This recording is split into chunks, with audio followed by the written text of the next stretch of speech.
profissional de RI precisa ser capaz de, mais profundamente possível, conhecer sobre o negócio da empresa na qual ele trabalha e do setor na qual ele está inserido. Porque, no final das contas, o processo de comunicação ele vai ser muito mais facilitado se você efetivamente conhece sobre o que você está falando. E aí, naturalmente, você precisa estar muito por dentro do que está acontecendo dentro da companhia, de que são os elementos estratégicos que fazem sentido você construir esse alinhamento.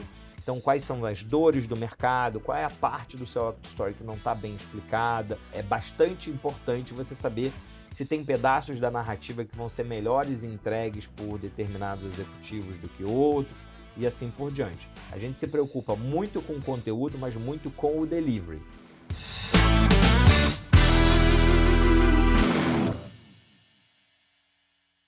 Olá, sejam muito bem-vindos ao episódio de estreia da 5ª temporada do IR Talks. Eu sou Cássio Rufino, sou um dos sócios executivos aqui da MZ, além de COO e CMO da MZ, e é um prazer conduzir essa nova temporada com cada um de vocês.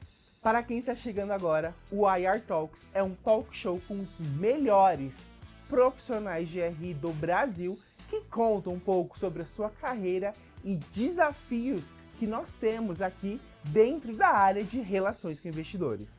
Todos os nossos episódios estão já disponíveis dentro do nosso canal do YouTube, então corre lá, se inscreve e acompanhe, não fique de fora, porque existem diversas dicas e recomendações para todos os profissionais de RI.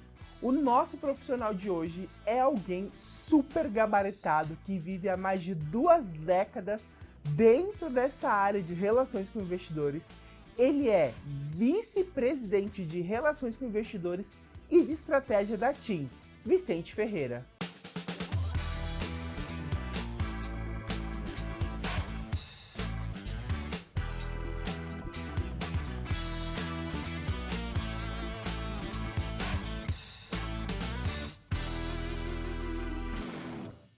Vicente Ferreira, é um prazer te ter aqui com a gente no nosso episódio do IR Talks.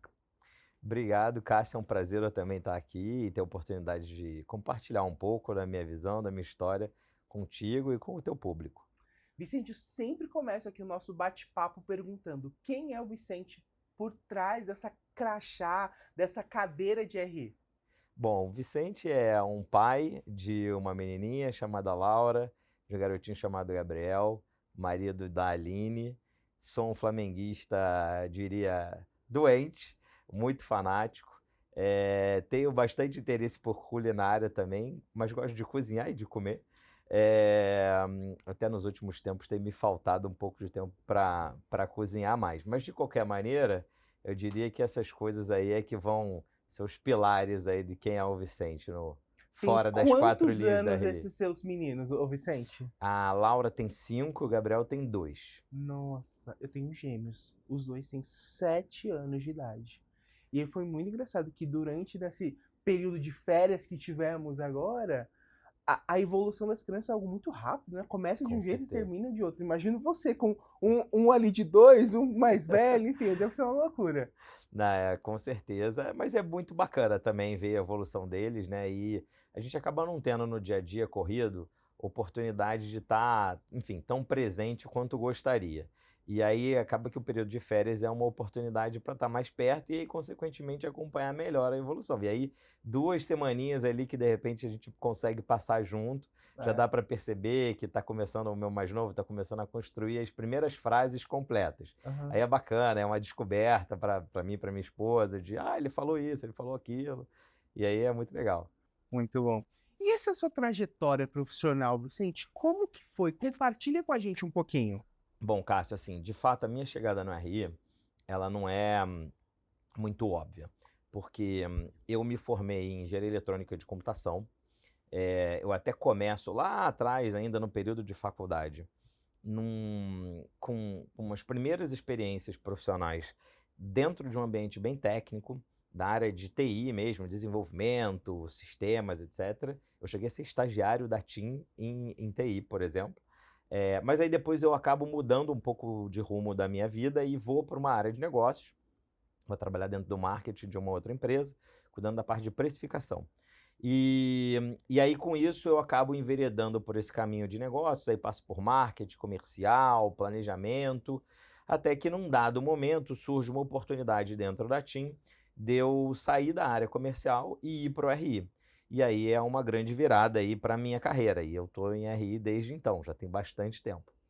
Mas é muito engraçada a sua história. Engraçada não, é uma coincidência que você também ficou muito tempo na TIM, você cresceu na TIM e passou por diversos cargos até chegar na posição de RI. É Verdade. engraçado porque eu também aqui na MZ, eu também entrei na MZ e passei por diversos cargos. Como foi isso para você, Vicente? É muito interessante, porque hoje em dia é difícil até muitas vezes de você encontrar profissionais que de fato têm uma longevidade tão grande quanto eu acabei tendo, né? Eu tenho 20 anos, completei 20 anos de empresa agora em dezembro, e realmente eu acho que muito dessa minha trajetória foi ajudada pelo fato de que eu vivi muitas teams diferentes, né? Seja porque eu passei por áreas diferentes, principalmente no início da minha carreira, ali os primeiros 4, 5 anos, mas também porque a empresa era uma empresa muito dinâmica.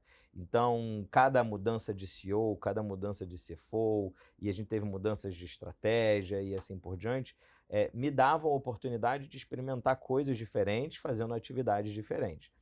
E aí o RI ficou mais interessante ainda, porque eu tinha a oportunidade de olhar para isso mais de perto, porque naturalmente o RI vai estar mais conectado com os executivos do alto escalão, e ao mesmo tempo olhando mais profundamente para os resultados, para a estratégia e por que a gente está fazendo determinados ajustes, fazendo mudanças e levando a companhia para um lugar diferente. Muito bom, muito bom. Como que foi essa sua chegada dentro do RI? Você não sabia nada de RI, você veio de uma área de operações ali, de carteiras de clientes. Como foi chegar no RI, aprender tudo, entender desse universo, Vicente? Então, foi muito interessante. E no outro dia eu estava pensando sobre isso, né? Até porque eu estava fazendo 20 anos, estava conversando com a minha esposa. Bom, primeiro, a primeira coisa, eu sempre fui um cara que meio autodidata. Essa foi um pouco também um pouco da obrigação de aprendizado que eu tive na minha faculdade. Tinha que me virar um pouco sozinho. Então, quando eu cheguei dentro do RI, tinha naturalmente o meu chefe, o Rogério Tostes, era um profissional já bastante renomado, e ele me ajudou bastante, me orientando, etc. Mas eu também acabei buscando diretamente. Eu lembro de comprar livro sobre como ser um profissional de RI, como estruturar um programa de RI. Era um livro americano até. E aí depois foi engraçado que à medida que eu fui contratando pessoas, eu sempre indicava a leitura desse livro, porque eu achei um ponto de partida muito interessante. Mas tinham coisas muito diferentes do meu dia a dia. Eu lembro até hoje da minha primeira viagem para Nova York para encontrar com investidores, que aconteceu no primeiro mês, assim, 2 semanas, logo depois que eu entrei no RI, como gerente de RI. E era uma mistura de deslumbre, de que, meu Deus, eu estou na meca do mercado financeiro, do capitalismo, e ao mesmo tempo tendo que absorver o máximo possível, porque, enfim, tem que fazer catch-up, a curva de aprendizado tem que ser o mais curta possível. Mas foi muito bacana, esse início muito intenso. Eu imagino. Não, compartilhe mais essa sua primeira experiência. Acabado de entrar, descobrindo o RI, fazendo reunião em Nova York no primeiro mês. Como que foi para você todo esse dinamismo e essa emoção, Vicente? De fato, foi bastante emocionante mesmo. Só que naquela época era um outro mundo, né? E a gente tinha a oportunidade de viajar com mais pessoas, né? Então, naquela época viajávamos eu, que era o gerente, o diretor de RI, que era o Rogério Tostes, e ainda tinha algum executivo, que poderia ser o CEO, o CFO, às vezes até mais de um. Então esses momentos eram os grandes momentos de aprendizado. E eu, inclusive, acho que até hoje, essas interações que o profissional de RI tem com um executivo de peso dentro das companhias são sempre momentos muito importantes de aprendizado. Então tem que estar prestando atenção no investidor, em como que ele está se comunicando, por que ele está perguntando, como que o seu executivo está respondendo aquilo, não só do ponto de vista do conteúdo, mas do ponto de vista da forma, do ponto de vista do body language. Tudo isso, no final das contas, são elementos que você, como profissional de RI, em alguma medida você tem que ir capturando, porque é difícil de você aprender esse tipo de coisa. Hoje em dia até existe MBA, acho até faculdade para profissional de relações com investidores, mas são coisas que você só vai conseguir pegar no dia a dia. Então, para mim, foi riquíssimo. Então, eu, de fato, tive uma super imersão no que era ser um profissional de RI logo no primeiro mês. E aí, isso eu acho que também me ajudou a fazer um pouco dessa curva mais acelerada de aprendizado. Então, foi muito bacana. Falando em curva acelerada, você acha que por ter vindo de áreas operacionais de dentro da TIM, isso te propiciou uma melhor bagagem para ser o profissional de RI quando você já chegou como gerente de RI? Olha, eu acho que me ajudou bastante, sim. Até porque, naquele momento, eu acho que eu fui contratado, eu tive a oportunidade de pegar essa vaga exatamente pelo background que eu tinha de conhecimento da companhia. Mas eu não acho que isso até seja fundamental para um profissional de RI. Mas isso é uma maneira de você endereçar, acho que uma das principais dores que o profissional de RI tem que tratar. O profissional de RI precisa ser capaz de, mais profundamente possível, conhecer sobre o negócio da empresa na qual ele trabalha e do setor na qual ele está inserido. Então, tem que estar sempre interessado, curioso, com vontade de aprender, porque no final das contas, o processo de comunicação ele vai ser muito mais facilitado se você efetivamente conhece sobre o que você está falando. É possível você comunicar sem conhecer tanto? Mas é bem mais difícil. Você vai estar sempre mais limitado e muitas vezes o interlocutor que a gente tem, que são os investidores e analistas do mercado financeiro, que estão fazendo o trabalho deles do outro lado, muitas vezes vão conseguir perceber a sua falta de profundidade. Então, você precisa endereçar isso o mais rápido possível. Então, na minha perspectiva, foi muito bom eu ter vindo de uma área, de áreas diferentes de negócios dentro da companhia, porque eu já consegui aportar logo na largada um conhecimento que muitas vezes eu podia até compartilhar com as pessoas que trabalhavam comigo na época lá dentro do RI, logo que eu entrei. Vicente, e como que foi essa sua trajetória de gerente de RI até chegar nessa posição de vice-presidente de relações com investidores e de estratégia da TIM? Foi uma trajetória bem interessante mesmo, porque eu entrei como gerente e aí eu tive a oportunidade de receber múltiplas promoções lá dentro, virei gerente sênior, gerente executivo.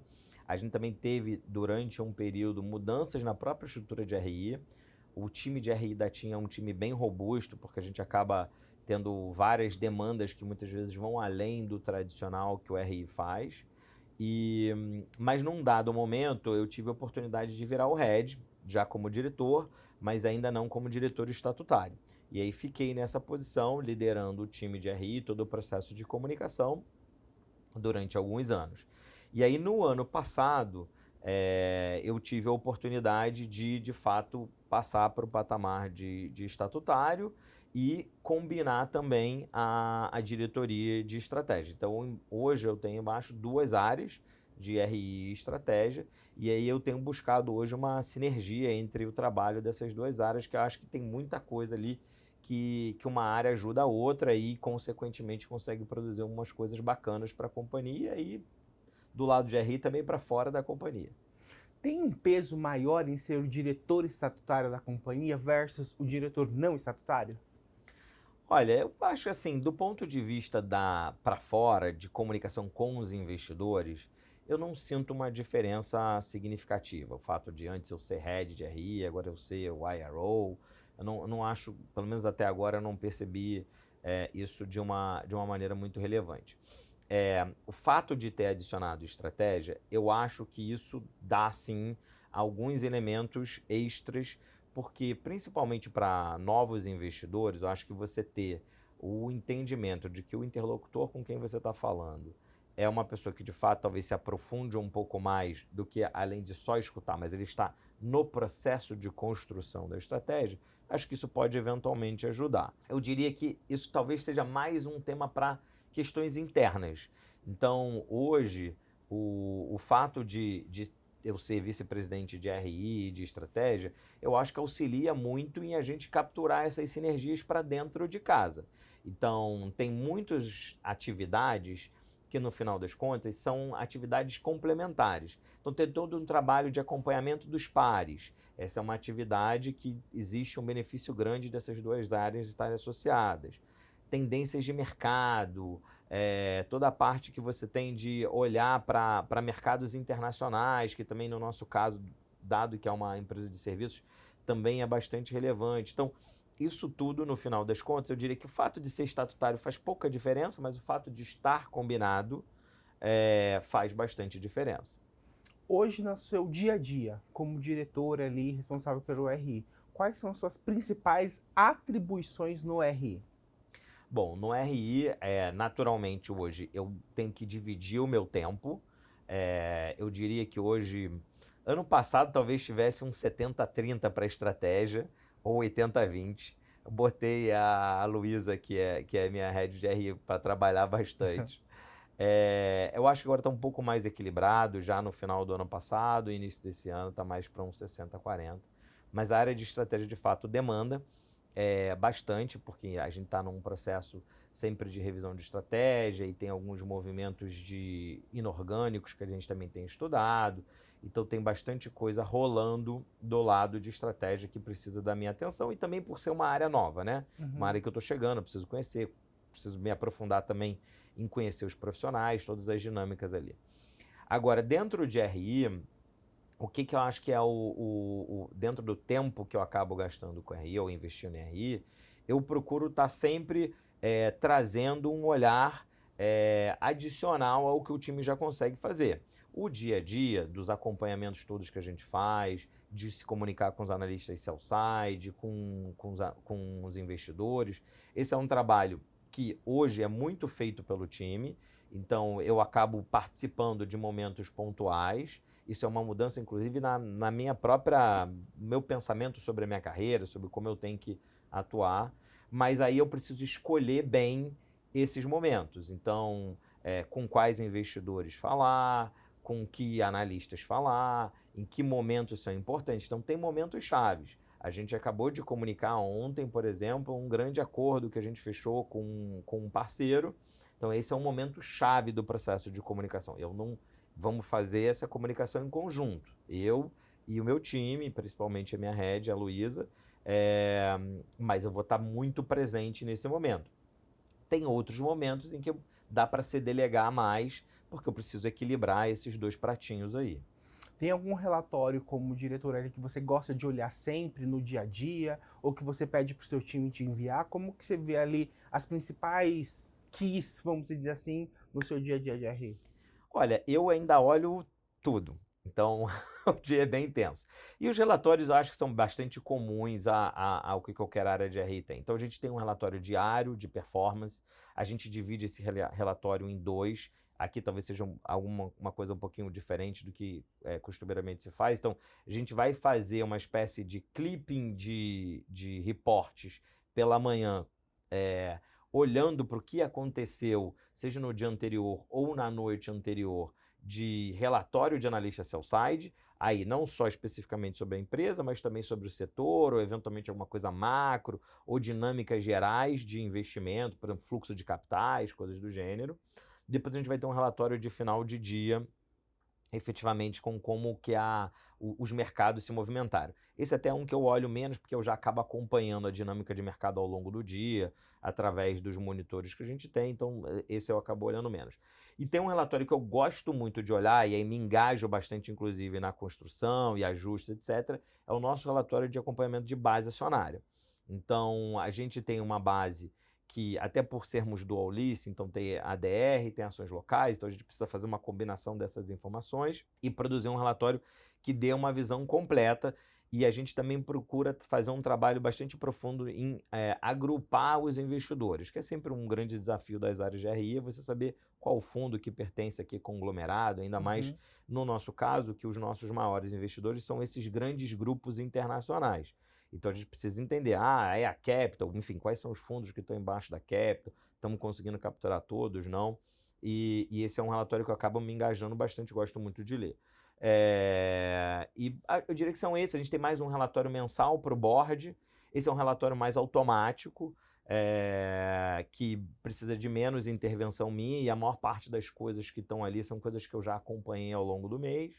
Eu diria que são essas coisas mais ou menos que a gente costuma fazer. Eu sou um apaixonado pela base acionária, de estar sempre acompanhando. Tem um outro relatóriozinho que eu adoro também, que é um diário de base, mas isso é só local. Esse eu acho que só eu que gosto no time. Quando você fica vendo esses acompanhamentos diários, você gosta de tomar alguma ação proativa? Como que você é como profissional nessa questão? Então, gosto, e aí por isso que no final das contas eu tenho algumas coisas que eu acabo acompanhando mais de perto. Esse de base, eu acho que tem sempre uma dificuldade dentro do ambiente de relações com investidores, que é entender os movimentos de preço que muitas vezes as ações vão ter de cada empresa. E muitas vezes é fácil de você explicar, mas tem outras vezes que é muito difícil de você explicar. Seja porque pode ser uma questão conjuntural, seja porque pode ser fluxo de capitais.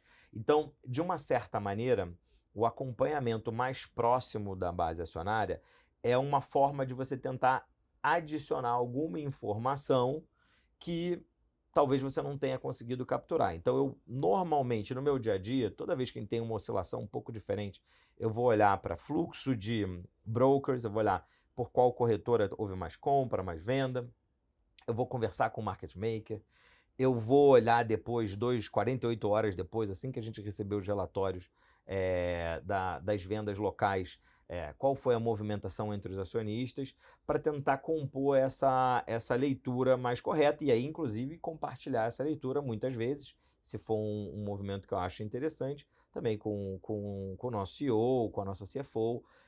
Isso é mais ou menos a dinâmica que a gente tem. Mas tem uma questão pessoal, eu realmente gosto de fazer esses acompanhamentos. Falando em acompanhamento, tem muito profissional de RI que está ali numa small caps que luta com a questão de liquidez. Uhum. Qual dica, qual recomendação, o que você pode compartilhar desses seus ensinamentos sobre como melhorar a liquidez de uma companhia? Bom, eu vou ser muito sincero com você, Cássio. Eu não sei se eu sou a melhor pessoa para dar uma indicação. De fato, eu trabalhei como RI somente na TIM. É uma empresa que sempre teve muita atenção dos analistas sell-side, que é algo que ajuda bastante na liquidez. E a gente também sempre teve uma liquidez alta. Mas a gente fez alguns movimentos que aumentaram a liquidez. Então hoje, por exemplo, a gente tem uma única ação. Isso facilita o processo. Quando a gente migrou para o novo mercado, a gente combinou as duas coisas, isso ganha em volume.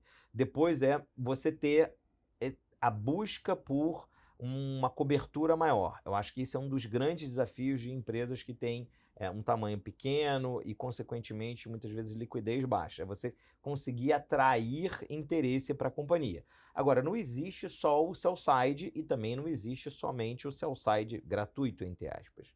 Então, hoje, existem outros tipos de ferramentas que pode lançar mão. Não necessariamente a gente chegou a fazer isso na TIM, mas buscar algumas plataformas diretas para se comunicar diretamente com o investidor pessoa física, que muitas vezes pode, se você conseguir fazer um trabalho especializado, pode te trazer um pouco mais de liquidez. Também buscar firmas de sell-side pago, isso existe, principalmente lá fora. É uma outra forma de você atrair atenção para a companhia e, consequentemente, tentar gerar um pouco mais de dinamismo de negócios. E eu acho que a própria utilização de outras coisas que não são ferramentas típicas de RI, como mesmo PR, outros canais de comunicação até mais institucionais, ou seja, de alguma maneira trazendo a companhia de forma mais holística para dentro de um ambiente de interesse que depois possa se refletir de alguma maneira em interesse por parte dos investidores. Mas, de novo, a gente lançou mão de poucas dessas ferramentas ao longo do tempo. Então, a gente já teve momentos em que a gente até tinha uma cobertura excessiva, vamos dizer assim, de analistas sell-side. Então, tinham muitos analistas e era, enfim, até para a gente poder dar atenção para todo mundo. E aí também os analistas muitas vezes cobriam à distância, então não necessariamente era uma cobertura muito boa, soltavam um relatório a cada 2 anos, esse tipo de coisa. Então, é um cenário que eu não vivo no meu dia a dia, para ser bastante sincero.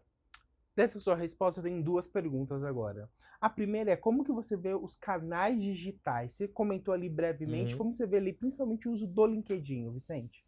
Olha, a gente usa o LinkedIn hoje institucionalmente, e eu uso como profissional de RI também para passar algumas mensagens. A gente não usa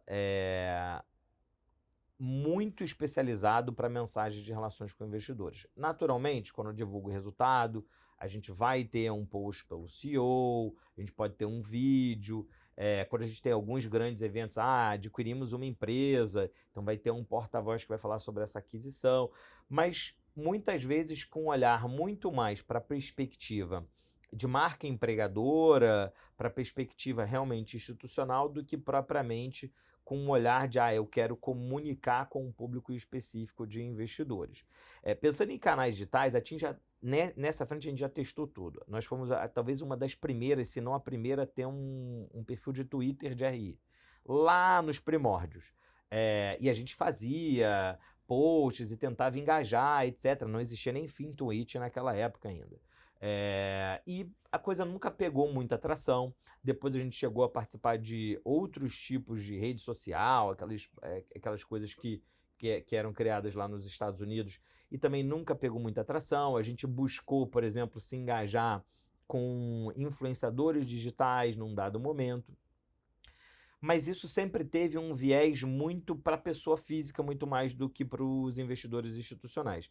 E a nossa base de investidores, pessoa física, sempre foi muito limitada do ponto de vista de tamanho de capital. A gente até tinha uma grande quantidade de investidores, pessoas físicas, mas representando uma parcela do capital muito pequena. Então era um esforço muito significativo para uma base pouco dinâmica e que representava muito pouco. Então, no final, dá para dizer que, apesar de a gente ter feito várias iniciativas, essas iniciativas não trouxeram uma grande mudança de trajetória e, aí, consequentemente, a gente foi também descontinuando a maior parte delas. Então, hoje, o que a gente, de fato, mantém de rede social é o LinkedIn, mas numa perspectiva muito mais institucional. Hoje continua, então, com essa divisão, vamos colocar assim, de pessoas físicas não representando tanto do capital da TIM. E você acha que é por isso, então, que você não tem essas tão ativamente, vamos colocar assim, porque vocês fazem um trabalho ali de divulgação, de CEO, enfim, você também como porta-voz ali, né? Não, com certeza, mas aí eu diria que a gente faz, mas muito mais focado de novo no público institucional. Então a gente vai trabalhar sempre muito o nosso site, o conteúdo desse site para deixar ele o mais dinâmico possível, e até porque hoje, no mundo em que você começa a sair da busca e vai para um mundo de utilização de ferramentas de plataformas de LLM, AI, para capturar a informação, então você está sempre preocupado em construir o conteúdo. Então hoje a gente faz um trabalho, inclusive, muito conjunto com a nossa área de Press Relations, para que na forma como a gente se comunica, seja pelo RI, quando a gente constrói um comunicado a mercado, quando a gente vai produzir os nossos materiais, a forma como a gente vai atualizar o nosso site, mas também como quando o time de relações com a imprensa vai trabalhar os PRs, que eles vão focar nos jornalistas, que isso tudo possa compor um grande lake de conteúdo que depois, quando você tiver o uso dessas plataformas de AI por alguém que esteja buscando informações com um viés de investimento, a gente tem o máximo de acuracidade possível, a gente tem o máximo de informação possível, tenha boas fontes e assim por diante. Então, isso é uma preocupação que começa a ser nova. Antes a gente se preocupava única e exclusivamente, vamos colocar no site, vamos colocar as coisas lá, as pessoas vão procurar, sejam indo diretamente no nosso site, ou seja, através de uma plataforma de busca. Agora a gente tem que se preocupar também com a produção de conteúdo. E aí a gente começa a olhar mais para vídeo, a gente começa a criar mais áreas dentro do nosso site. Isso foi um movimento que a gente começou a fazer no ano passado. Então a gente tem uma área chamada biblioteca dentro do nosso site de RI, onde a gente tenta popular lá com outras coisas. Vicente, acho que você mencionou um elemento fundamental que os novos profissionais de RI, os profissionais até atuais de RI, precisam se atentar muito, que é a construção do conteúdo. Porque essa construção do conteúdo é o que você falou, é a base para o mecanismo de busca, seja ele o SEO que o pessoal fala, ou o GIO que o pessoal tem usado atualmente, que é a base do conteúdo que vai estar ali disponível para busca, né? E quanto mais informação e melhor construído esse conteúdo, melhor vai ser para indexar para os chats GPTs da vida, para os Geminis conseguirem achar esse conteúdo. Você tem alguém hoje lá específico que toca, que vê esse assunto, ou é uma construção em conjunto que você mencionou? É uma construção em conjunto. Eu diria que, de novo, e é uma coisa relativamente nova, né? Nova. Que a gente está dando um viés maior para isso. É, então, eu diria que talvez a gente ainda esteja, não é que já somos o state of the art nessa Uhum. discussão, mas a gente está olhando para a nossa forma de comunicar com esse viés. Então, como a gente produz... Então, hoje a gente tem materiais, tem relatórios que a gente produz e tenta encontrar dentro dos nossos canais de comunicação uma forma de apresentá-los que não necessariamente são comunicar a mercado, porque não se justificam. Mas a gente entende que seja importante para que os investidores possam ter acesso e que possam alimentar todos esses repositórios que, de alguma maneira, são acessados pelo público de investidores. Perfeito, é importantíssimo. Isso é o que eu tenho falado com diversos clientes que estão nessa busca por visibilidade. Então, se você quer ter uma boa visibilidade, começa ali com um trabalho interno mesmo, de estruturar um bom texto, depois vai partindo para outras questões, um vídeo, enfim, outras formas. Agora, a segunda pergunta que eu tinha lá, no começo que eu te mencionei, você comentou esses diversos analistas te cobrindo. Como que você faz para tentar diminuir o desvio padrão que tem dessas várias casas fazendo a cobertura de TIM? Olha, assim, tem uma parte falando especificamente das estimativas, né? Tem uma parte que eu acho que é do processo natural. Cada analista vai fazer a sua leitura, vai fazer suas próprias contas e assim por diante. Tem um lado que a gente, e isso eu acho que talvez seja um ponto inicial bastante importante, que ajuda muito no alinhamento das expectativas, você ter um guidance, e você ter um guidance complessivo, ou seja, algo que você possa se suportar. Eu acho que também ajuda muito o trabalho de comunicação do RI, porque o guidance te ajuda a você limitar todas aquelas áreas cinzas, onde de alguma maneira o profissional de RI pode eventualmente acabar sendo até levado a descumprimento de uma eventual regra e etc., num processo de comunicação. Porque o guidance te dá essa robustez de você sempre poder trazer de volta a conversa, olha, mas a companhia tem um guidance publicado, tal, que demonstra tal tendência, assim por diante. Então, isso facilita muito já na largada. Depois tem um trabalho ativo de acompanhamento. Então, a gente tem, eu acabei não mencionando quando a gente estava comentando um pouco sobre os relatórios, mas um outro que bastante, a gente gasta bastante tempo são os relatórios de consensos e market sentiment, que é uma combinação. Consensos é olhar para as estimativas propriamente ditas, né?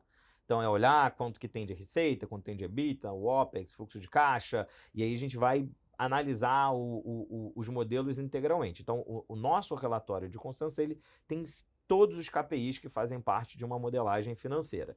E aí a gente, no final das contas, vai usar isso para encontrar diferenças onde a gente pode minimamente provocar o analista sobre, olha, por que você usa essa abordagem? Por que você está calculando o TOC desse jeito? Isso é uma modelagem específica do seu banco? Muitas vezes Você vai ter, sei lá, algum tipo de premissa macroeconômica que é usada num lugar que é diferente do outro. Então, a gente vai buscar olhar esse nível de detalhe. Do outro lado, que é o acompanhamento do sentimento, é uma leitura um pouco mais intangível. É olhar um pouco a forma sobre como o analista está escrevendo, como ele está reportando aquele tema, com que frequência ele está falando sobre aquele tema. E aí, com isso, a gente também já consegue perceber um pouco o que são os elementos mais caros para um analista do que para outro. E aí a gente também, eventualmente, pode ajustar. Então, tem lá um conjunto de analistas hoje que está mais preocupado com a nossa trajetória de arrendamentos. Tem um outro conjunto de analistas que está mais preocupado com a nossa trajetória de investimentos. Então, vamos trabalhar esses clusters de analistas de forma diferente. Aí pode ser necessário, eventualmente, um education para você criar uma uniformidade de entendimento. Pode ser meramente uma discussão sobre os números ou sobre como a modelagem efetivamente está sendo feita. Mas a gente vai usar mais ou menos essa abordagem aqui para tentar diminuir, vamos dizer assim, essa diversidade de leituras que, enfim, podem aumentar esse desvio padrão. Essa sua resposta casa muito com o início da nossa conversa, quando você comentou das viagens que você fazia com os CFOs, com os CEOs, enfim, e analisava ali muitas coisas que não estavam explícitas, vamos dizer assim. Então é a forma de comunicar, o que que era questionado, como era a resposta. E no final a gente precisa conseguir adaptar muita conversa que a gente tem com os analistas, entender o que que ele quer e dar aquilo que é necessário para ele. Como que você no dia a dia consegue ter essa percepção, essa sensibilidade com cada um dos analistas? Olha, tem um pouco que é construção ao longo do tempo. Naturalmente, quando eu cheguei no RI, a minha capacidade de leitura era outra, e muito diferente da que eu tenho hoje. E até o entendimento sobre o peso que isso teria. Lembra do livro lá? O cara mencionava isso, então isso me ajudou a talvez dar uma Uhum, acelerada no entendimento que eu precisava trabalhar essa questão. Mas, de qualquer forma, não existe um processo, pelo menos eu não tenho, um processo estruturado para fazer isso. Tirando o market sentiment que eu estava te comentando, a gente não tem um processo estruturado para acompanhar isso. Agora, naturalmente, com o tempo, e aí ajuda o fato de eu também já estar há muitos anos no RI, já vários dos analistas, muitos analistas hoje que são head, eu peguei quando eles eram estagiários. Então o cara entrou como estagiário, virou associate, hoje o cara é head.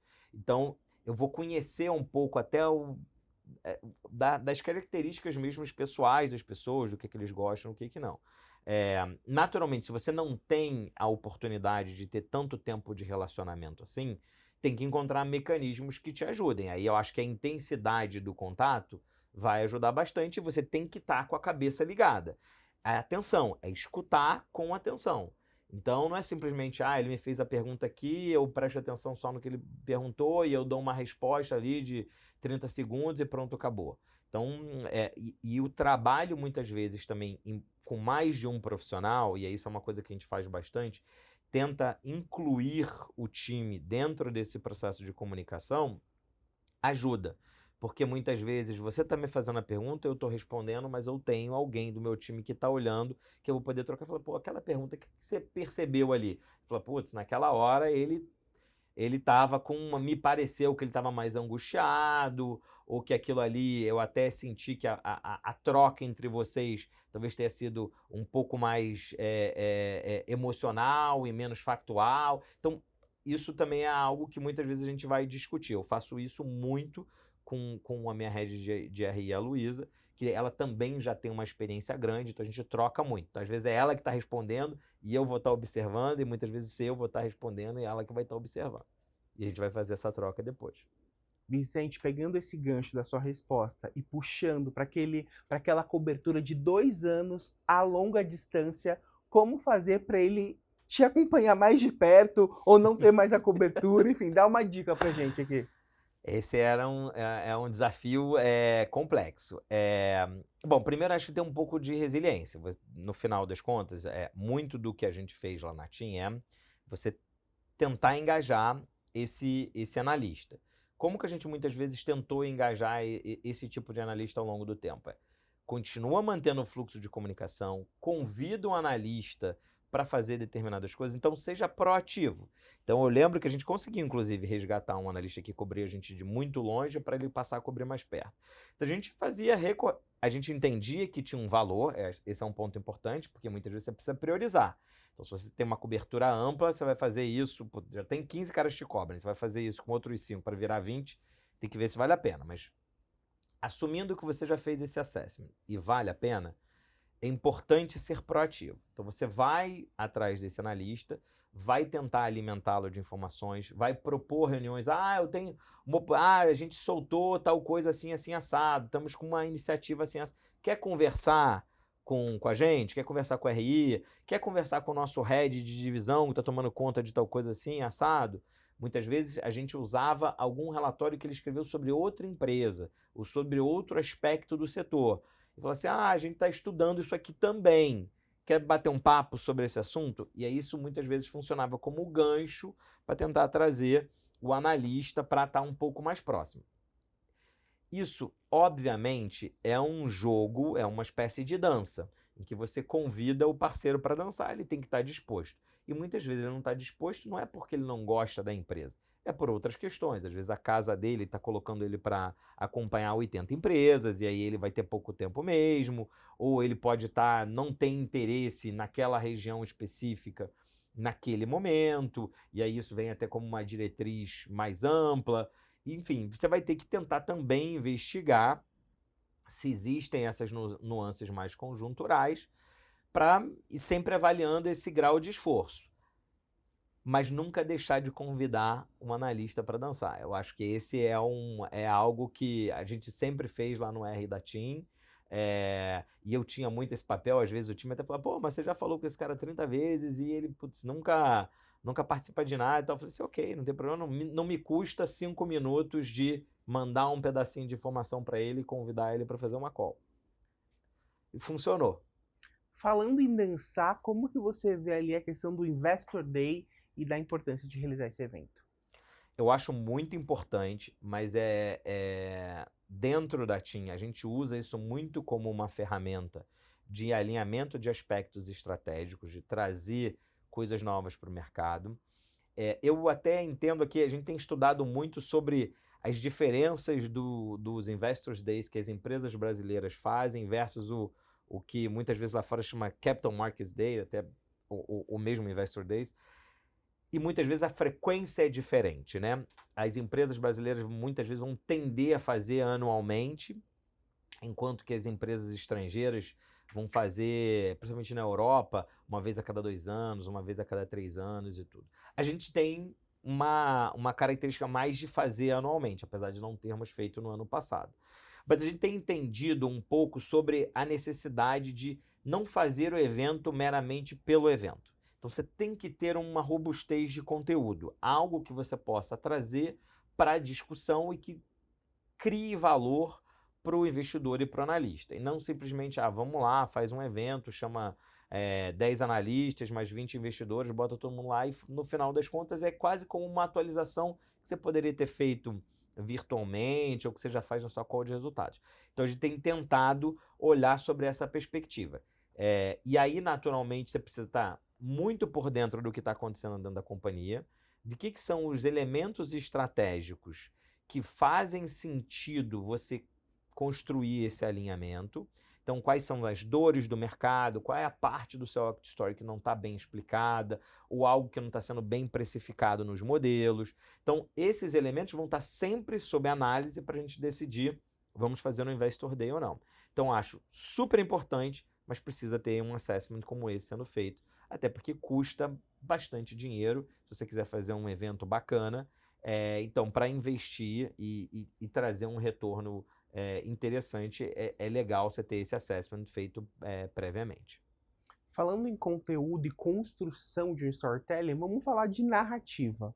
Como você hoje recomendaria, ajudaria, daria dicas pra gente aqui, como construir uma narrativa financeira de um RI sólido para passar essa informação correta para os analistas e para todos os stakeholders? Olha, eu acho que vou voltar num ponto que eu já citei aqui algumas vezes. Eu acho que é muito mais fácil de você pensar em como você vai fazer o storytelling, como você vai construir essa narrativa, se você tem efetivamente o conhecimento do conteúdo. Ou seja, você precisa conhecer a sua empresa, você precisa conhecer o setor, as grandes tendências do seu segmento, para no final das contas você ter algo coeso, para não ser algo que não deixe pontas soltas e assim por diante. Então, acho que esse é o ponto de partida. Depois, acho que tem um outro elemento que é chave para a construção da narrativa, que é você também entender um pouco qual é a própria cultura da empresa e muitas vezes dos executivos que estão lá. Porque aquela narrativa vai precisar ser, de alguma forma, comunicada pelo RI, pelos diferentes executivos, dependendo de quem vai ser usado como porta-voz, com as suas nuances. Então é bastante importante você saber se tem pedaços da narrativa que vão ser melhores entregues por determinados executivos do que outros e assim por diante. A gente se preocupa muito com o conteúdo, mas muito com o delivery. Então, na TIM, a gente vai estar sempre olhando essas coisas. Temos que ter robustez do conteúdo e tem que ter robustez do delivery. Para ter robustez do delivery, a gente precisa saber usar canal e os interlocutores. Então, é mais ou menos assim que a gente pensa. Acho que, não sei se eu consegui responder 100% da sua pergunta, mas é assim que a gente tem trabalhado na TIM. Muito bom. E um call de resultado bem estruturado, como que você se prepara para ele? Bom, a gente normalmente vai fazer dentro do RI um processo que... Bom, primeiro a gente tem um trabalho de acompanhamento do negócio que é diário, do ambiente de negócios do nosso setor também diário. Mais especificamente para o resultado, a gente vai ter um trabalho de reuniões com as diferentes áreas, onde a gente vai fazer um recap de tudo que aconteceu no trimestre. Então, estamos falando muitas vezes de 20, 25 reuniões diferentes. A gente vai estar falando com o head de divisão, com diferentes diretores. O nível hierárquico pouco importa. Importa qual é o grau de informação que eu vou conseguir capturar daquilo ali. Tem naturalmente uma troca de informações, aí muitas vezes materiais, apresentações, planilhas, etc. A gente também tem uma captura de informações através de sistema, mas a gente vai compor nossa preparação para a divulgação de resultados com o que a gente já faz no dia a dia, mais uma camada que é feita específica para a divulgação, que é essa combinação de captura de informações, sejam elas através de documentos, sejam através dessas reuniões. A partir disso, a gente vai montar o que é as mensagens que são importantes a serem passadas para aquela divulgação de resultados. Para a gente, naturalmente, falar sobre o que aconteceu, quais são as tendências, mas também trazer elementos que suportem a narrativa. Elementos que muitas vezes são qualitativos. Então, a gente vai falar... a performance dentro dessa linha de negócio está assim porque fechamos um contrato, ou porque a gente está entrando num novo segmento, ou porque a gente está fazendo um turnaround em determinada área do negócio, e assim por diante. A gente vai sempre tentar trazer elementos que são operacionais, que vão corroborar com o que o analista ou o investidor vai estar vendo nos números. Esse processo vai começar a construir um grande mock-up para cada um primeiro draft para cada um dos nossos documentos, e aí depois a gente começa a se engajar com os nossos dois principais porta-vozes, que são a CFO e o CEO. E aí, naturalmente, ele já tem, e aí acho que isso muda muito de empresa para empresa, mas dentro da TIM, os executivos são muito presentes no dia a dia. Então, o CEO sabe tudo o que está acontecendo na companhia. Às vezes, ele sabe mais do que a gente, e a gente vai acabar capturando algumas coisas diretamente com ele. E aí, naturalmente, vai haver uma grande troca para a construção dos materiais. Mas a gente sempre chega com uma proposta. Olha, a nossa grande mensagem da divulgação é essa. A gente vai construir as submensagens a partir disso.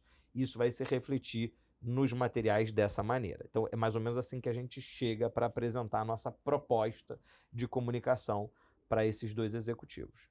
Esse framework que você deu é perfeito, né? Ter a mensagem-chave que você quer passar e as subnarrativas que sustentam essa narrativa central. E tem muitos profissionais ali de RI que às vezes acabam não construindo, não tendo esse tema, vamos dizer assim, essa narrativa central.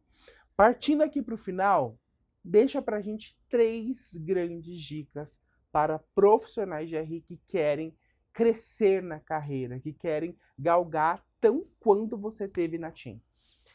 Olha, é difícil dar dica, mas eu diria que assim, o profissional de RI ele tem que ser interessado, ele tem que ser curioso, ele tem que ter vontade de estar sempre aprendendo e investigando coisas sobre o negócio da empresa que ele trabalha e sobre o setor. Eu falei isso algumas vezes aqui ao longo do nosso papo, mas eu quero reforçar isso. Eu acho que um outro ponto o profissional de RI tem que estar sempre atento, preocupado com o conteúdo e preocupado com a forma. As duas coisas vão se casar para você fazer a melhor entrega possível. Então, quando você combina esses elementos, o profissional de RI, independente do nível hierárquico que ele esteja hoje, ele vai conseguir construir uma carreira de sucesso. Vicente, muito obrigado aqui pela sua participação e por ter deixado aqui esses vastos conhecimentos para a gente. Eu que agradeço. É sempre uma oportunidade incrível de conversar com vocês e com o seu público. Espero que tenha outros momentos aí que a gente possa fazer essa interação. E esse foi mais um episódio do nosso IR Talks. Te aguardo até o próximo episódio.